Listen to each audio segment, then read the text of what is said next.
No, hombre, desde chiquita mi mamá nos decía que había que agradecerle a la vida por todo lo que nos daba. Si llovía y se nos inundaba la choza, le teníamos que agradecer a Dios. Si se nos escapaba la vaca y nos quedábamos sin leche por años, le teníamos que agradecer a Dios. Si perdíamos a mi abuelo por neumonía, le teníamos que agradecer a Dios. Y pues yo crecí con esa idea, ¿no? De que todo pasaba por algo, hasta tu propia muerte. Por eso cuando me accidenté en el monte, que da para la carretera del Ejido robando maíces, asumí que era porque así Dios lo quería. Me acuerdo de que las tierras estaban repletas de maíces, que pronto se secarían por el sol. Las rentó un muchacho que estudiaba Derecho aquí cerca en la UAS y su papá se hacía cargo de las tierras porque el pobre nunca tenía tiempo. Como están a un lado de la carretera, muchos plebitos se iban a jugar entre los maíces crecidos y yo cometí el pecado de ir a arrancarle algunos maíces para que ya estaba oscuro, porque era cuando ya estaba oscuro. Nadie cuidaba nunca las tierras y solo sembraban algunas veces al año.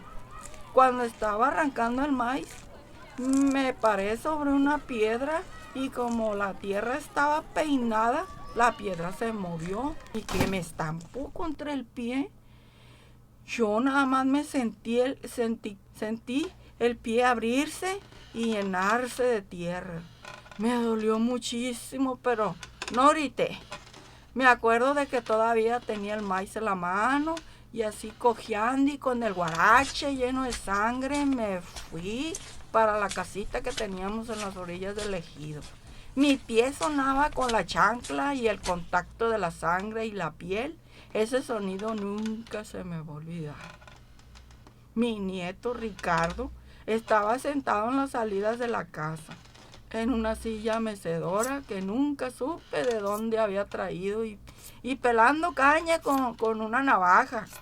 La navaja se le había dado a su abuelo, que en paz descanse. Y ahí llegué yo. Me acuerdo que nomás le dejé el maíz que había alcanzado a arrancar y se lo eché en la cubeta en donde tiraba los residuos de la caña.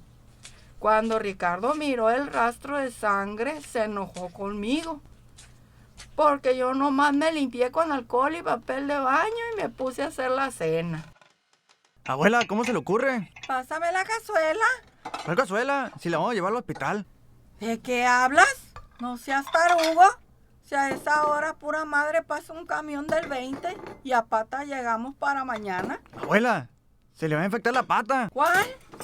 Si ya me limpié con alcohol, nomás me caí en los chochos de allá para el fondo. Abuela. A ver, ¿tienes para un taxi? Entonces, no estés chingando. Ayúdame a picar la verdura y luego pide 5 pesos de tortillas. Quizá van a pensar que soy una terca testaruda, pero mi pobre chamaco no entendía que no se podía hacer nada. Y me dolía como no tienen una idea. La piel al aire ardiendo en alcohol que me quemaba hasta el alma. Si se me salían las lágrimas mientras hacía cazuela con el mísero maíz, hombre, que alcancé a cortar. Pero cuando uno crece con la vida que yo tuve, aprende a quitarle importancia a las cosas que lastiman. Así que terminé de cenar con la chancla de hule empapada en sangre y envolviéndola en papel de baño de vez en cuando. Hasta que Ricardo pidió una venda fiada en la tienda y me la pegó con cinta transparente. Me dio un paracetamol, pero ese día no pude dormir del dolor.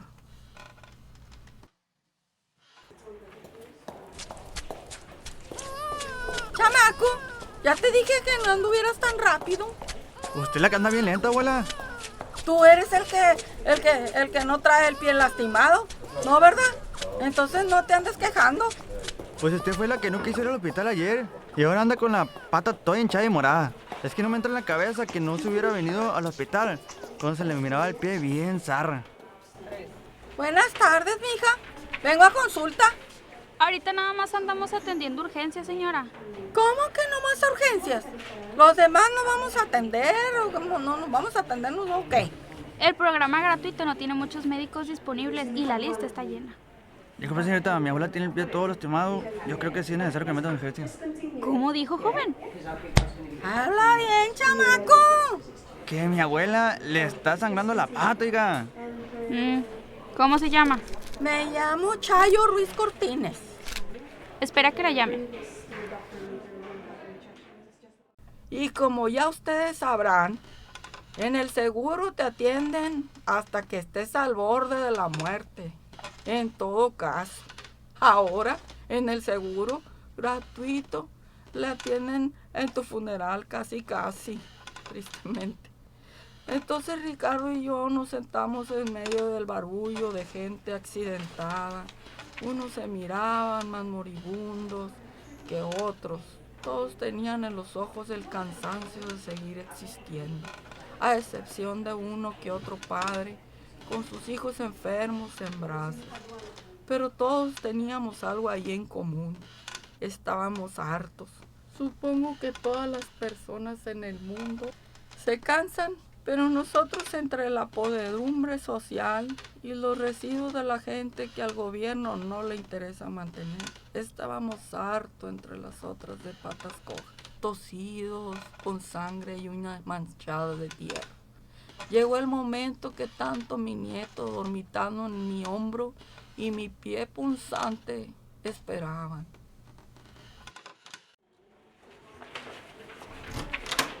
Chayo Ruiz Cortines. ¡Nosotros!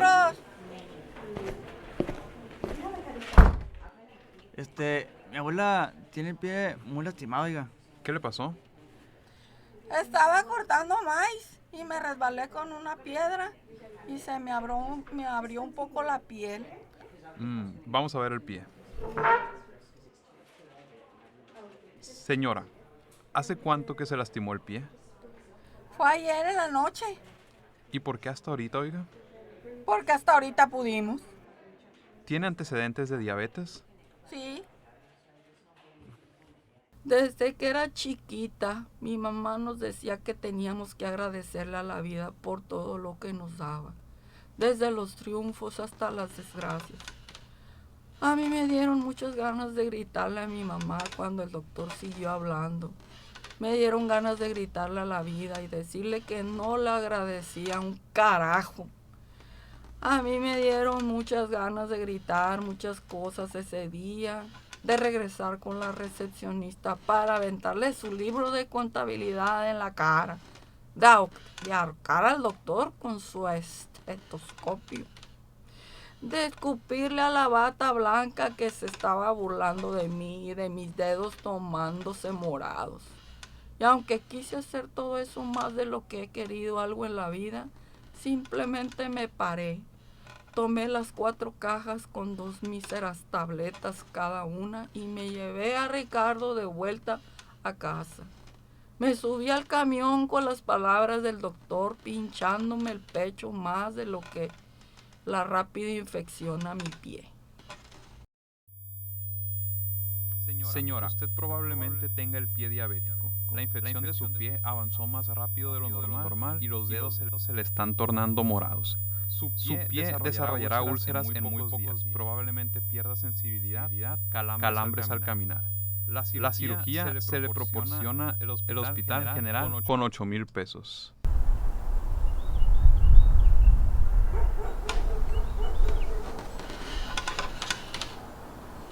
Si busco un trabajo en la tienda de al lado, a lo mejor con tu dinero, abuela. Le voy y le corto los árboles a los de frente a ver cuánta feria me dan. O puedo conseguir un trabajo en el centro. O de paquetero en la ley del ejido. Nadie te va a contratar, Ricardo, Pero sí, ¿por qué? porque luces como un pinche pordiosero. Y me dolió más de lo que le dolió a él.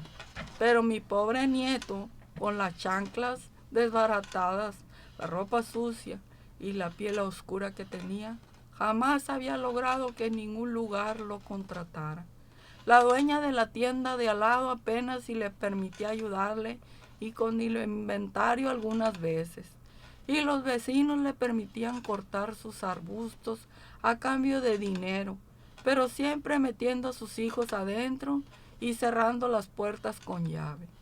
Ricardo fue enviado a mi casa cuando estaba en la preparatoria. Sus papás me lo mandaron como un estorbo cuando empezó a mostrar síntomas de retraso. Antes de que muriera, mi esposo me decía que era la casa de los rechazados, que a nosotros nadie nos quería, y por más que yo quisiera a Ricardo con todo mi corazón, lo único que él y yo sabíamos hacer era comernos las obras que el mundo dejaba para nosotros.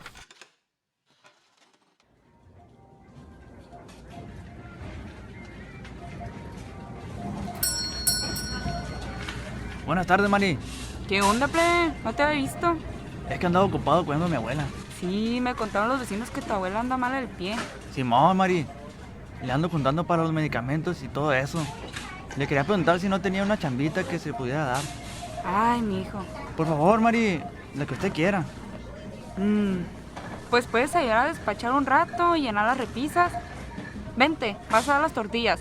Pero pobre de ti que me toquen las tortillas con esas manos tan cochinas. Te las lavas y te pones una bolsa de plástico. Y pobre de ti que le hables a mis hijas. Si ya conozco a los muertos de hambre como tú. Mari era una desgraciada. Le gritaba a mi Ricardo, porque como todos saben que pueden hacerlo. Aún así, nos traía comida y a veces me sacaba plática. Me preguntaba cómo estaba el pie y yo siempre le contestaba lo mismo. ¡Qué bien! Que ahí iba la cosa. Mi pobre nieto llegaba cansadísimo de buscar trabajitos por todos lados y llegaba con tanta hambre que comía casi la misma cantidad que ganaba. Gastaba en camiones para recoger de vez en cuando analgésicos o pastillas de glucotrol. Me cambiaba las vendas cuando la pustra pasaba la gasa. Me mecía la silla cuando mi pie se cansaba de horas de haberlo hecho. Y a veces también llorábamos juntos. Mi nieto no era el tonto que todo elegido creía que era. Ricardo sabía perfectamente que mi pie no iba a aguantar mucho más tiempo si no lo operaba. En unas semanas el pie comenzó a tomarse verdoso y las uñas de los dedos eran consumidas por la carne podrida. Hacía mucho calor en Mochis y yo pasaba todo el rato en el patio, lo que aceleraba la putrefacción. Las moscas se arremolinaban sobre la piel cerca de madera mal hecha. Me miraban el pie con asco y lo señalaban entre ellos. ¡Qué asco! Me los imaginaba diciendo. Yo era una vieja que se había convertido en el monstruo que todos pagarían por ver. Y cuando Mari venía a dejarnos comida, siempre procuraba echar una ojeadita a los dedos podridos y juntos que se asomaban de la gasa por morbo. Ricardo me sacaba mucha plática, aunque solo hablara a él, y me traía una cosa y me mecía sin contestarle a nada. Me contaba que soñaba con algún día estudiar a la universidad. Me decía que ya había juntado más dinero. Mi Ricardo era tan ingenuo. A veces no sabía si decía cosas esas zarandeces porque las creyera o porque le gustaba soñar. Pero aún así yo lo quería muchísimo. Y lo quería mucho cuando comía frente a mí sin hacer muecas de asco por el aroma de mi pie. Y lo quería mucho cuando me sanaba las heridas que cada vez llegaban más al hueso. Y lo quería mucho cuando me hacía creer que yo no moriría en poco tiempo. Yo esperaba que Ricardo supiera que lo quería mucho aunque no le hablara. Esperaba que él supiera que yo simplemente estaba harta de ser una miserable que vivía en una tristeza que no me dejaba respirar, que pasaba horas viendo al cielo, preguntándome por qué Dios me había abandonado. Me recordaba a mi mamá y que me lo imaginaba a él graduándose en la UAS. Espero que nunca lo entiendan, ni a mí ni el sentimiento de tu cuerpo muriéndose mientras te meces en una silla, ni el dolor de tener a tu nieto suplicándote que no lo dejes solo. Cuando morí sentí como si eso fuera la única razón por la que había respirado en primer lugar. Me sentí como cuando mi mamá nos daba esos helados de horchata que vendían en la esquina y sabían a hielo y leche pasada. Decepcionada de haber vivido y de haberlo perdido todo. Me sentí patética, sentada esperando mi muerte durante días. Sabía que nadie podía salvarme, ni a mí, ni a mi putrefacción. Que todos los hospitales preferían verme morir a perder unos pesos. Sin embargo, recuerdo que lo último que pensé fue en las palabras de mi madre, que decía que siempre teníamos que agradecer a la vida, pasara lo que pasara. Y me dolió tanto haberle agradecido a la vida que finalmente me matara. Después de mi muerte, Ricardo lloró al lado de mi cuerpo por horas antes de llamar a la ambulancia. Le preguntaron si gustaba hacerme un funeral y mi nieto no tenía ni para pagarme un entierro digno. Así que me enterraron sin lápida, como los perros en la carretera se entierran con el paso del tiempo. Ricardo aprendió a sobrevivir con la miseria que yo le había dejado por hogar. Una choza solitaria, con culitras hechas de sacos de maíz. Le había regalado una vida inundada en soledad y abandono, enjambrada por pobreza y hambre. Ricardo nunca fue a la universidad, tampoco consiguió un trabajo en su lugar. Se volvió adicto al cigarro y desarrolló demencia. Tal vez mi esposo tenía razón y nosotros existíamos para ser unos rechazados.